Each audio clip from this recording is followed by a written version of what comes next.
All right, now we now have a November version of Storm, which was just before winter season came out. Winter season came out in mid-December. So I think this is pretty close to the same one that was in winter season, but I'll have to see. Anyway, that door to get into it was an aviary, and at this time you ended vault, and then you went up the little ramp to the little door. And in previous of these beta videos, I've shown you that door that then goes into Eden. Well, that door now, you sat at it and it took you back to aviary. When that was first introduced, you needed 6 players to open that Eden door. And for some time, you needed 6 players to open that Eden door, or Storm door.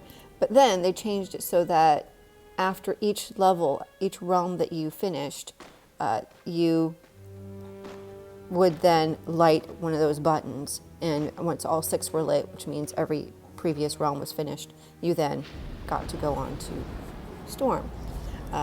So at this point, I think right now it still required 6 players, which is why I had to glitch in, which I did, and that's how we got in here. But anyway, this is the Storm, still the Storm we've had. The end, I think, is different than I've shown before, which is why I'm doing this video. But this part is pretty much the same. The only things for a while that were changed in Storm was the difficulty of the final area. So at the very beginning of Storm of Eden, when it was first introduced, you came in at the top of the battlefield. Then they added this section here, which is very close to what we have now in the game. And you started down here. At first you started directly from Vault, then you started from Aviary into the Storm door. It was always called Storm internally at that game company for a while. At one point, they just shortened all of the names of the realms to Prairie. It was just Isle, Prairie, Forest, Valley, or Mountains is what it became.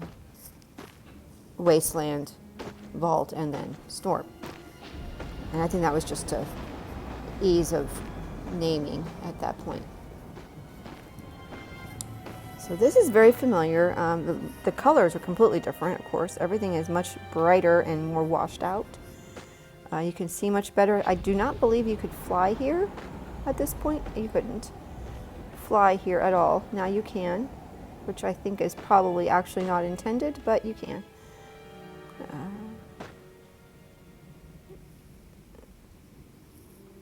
There's our friend Mr. Krill. And for the longest time I was not going to Eden as a chibi.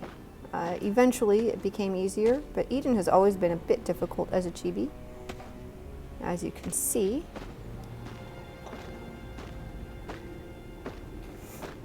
I think they changed a few things about the exact look of this path, but for the most part the route is exactly the same as for the most part it's exactly the same as we have now. I think there's a little bit of variation up in this area, but certainly the texture, the look of everything is more fleshed out now. This was still a little rough. This was November of 2018, so still 7-8 months from global launch. And we still have the patterns on our capes.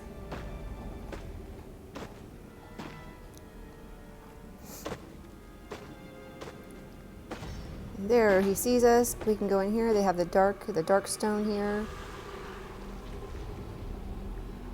And we're going to stop and light for candle wax.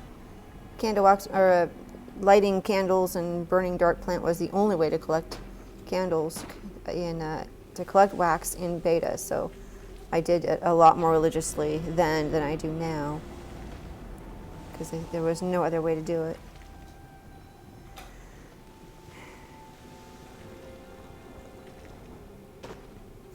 The little person I'm dragging around here is actually one of my alternates. Now, I had this gate here, and you had to go down to light the button down there to open the gate.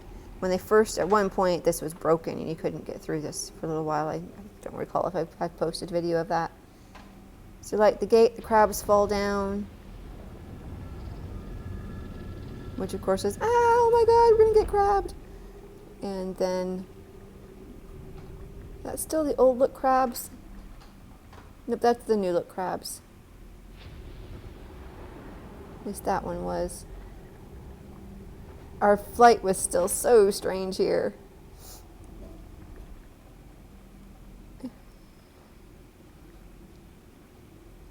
The flight that we currently have was not introduced until after winter season. It might have been after gratitude season. I don't really recall. Oh, it was murder at first, but now it definitely, it's grown on me. I definitely know how to use it now. Then again, I also play with the controller. You could not play with a controller back here.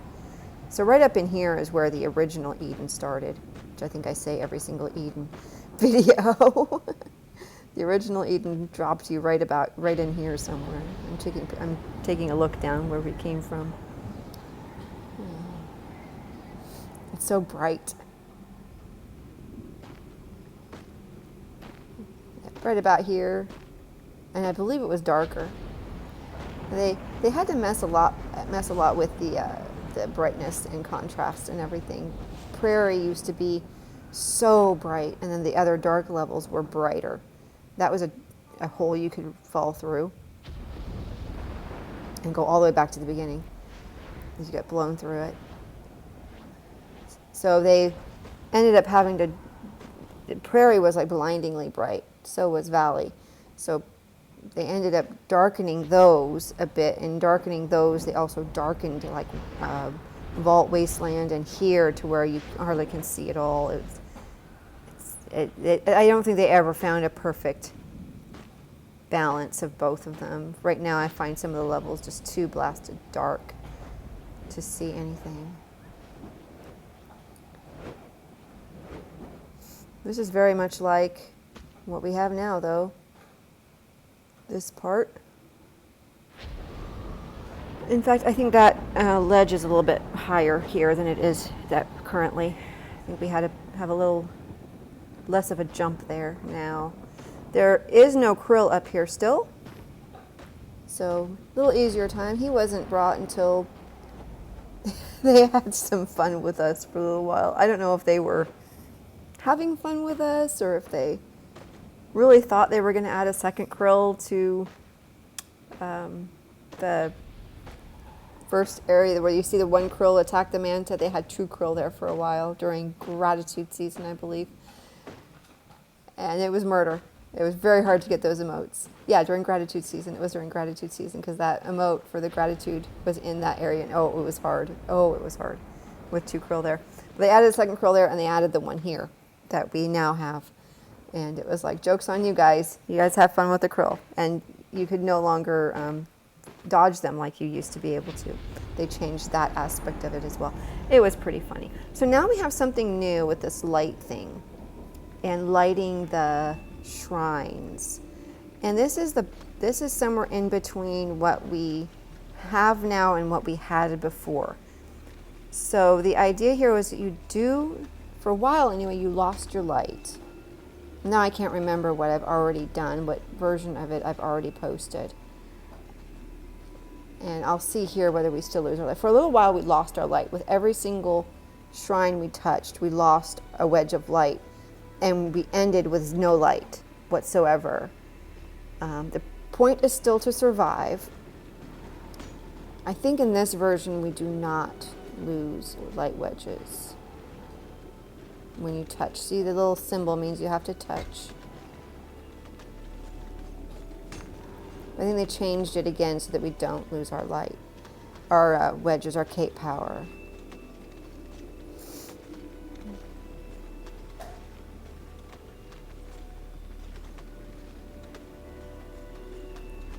It was difficult because we used to lose emotes.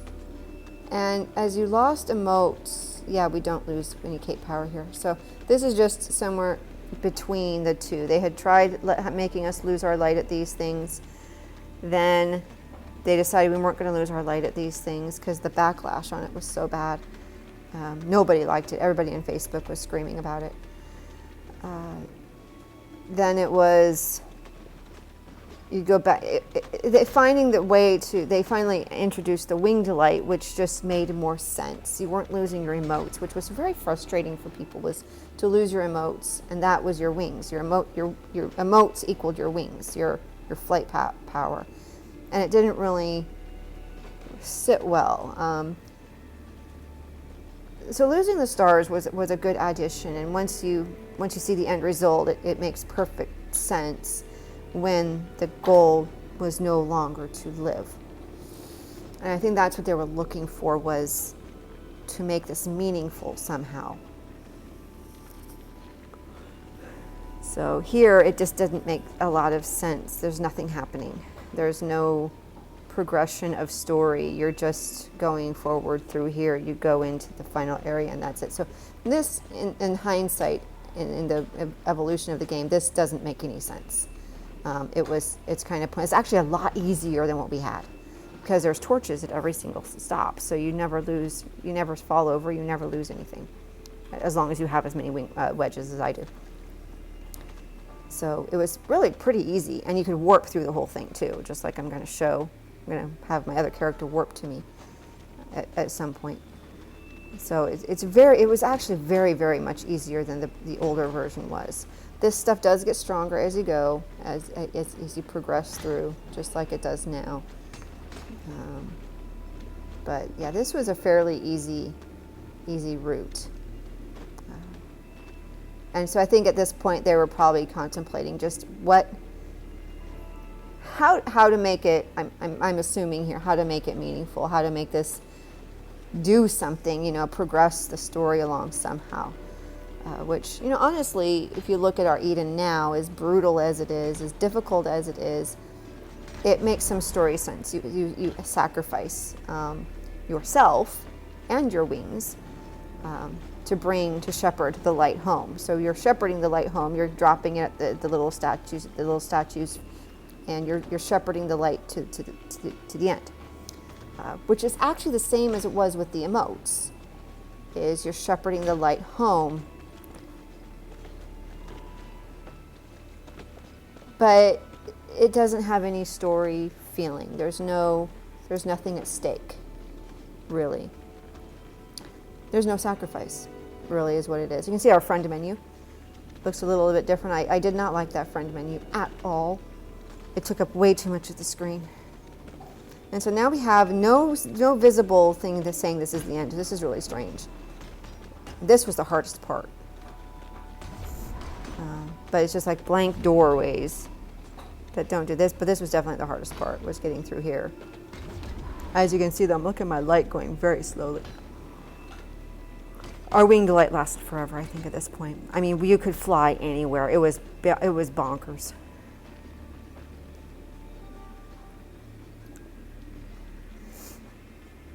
But yeah, see, no visible saying you can go through that door. It looks like a blank door. And there I've warped.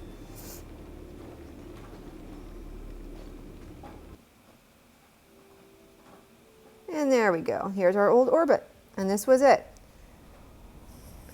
So that was Storm/Eden in November 2018. Stay tuned for more Sky memories, Sky Beta memories. Thanks for watching.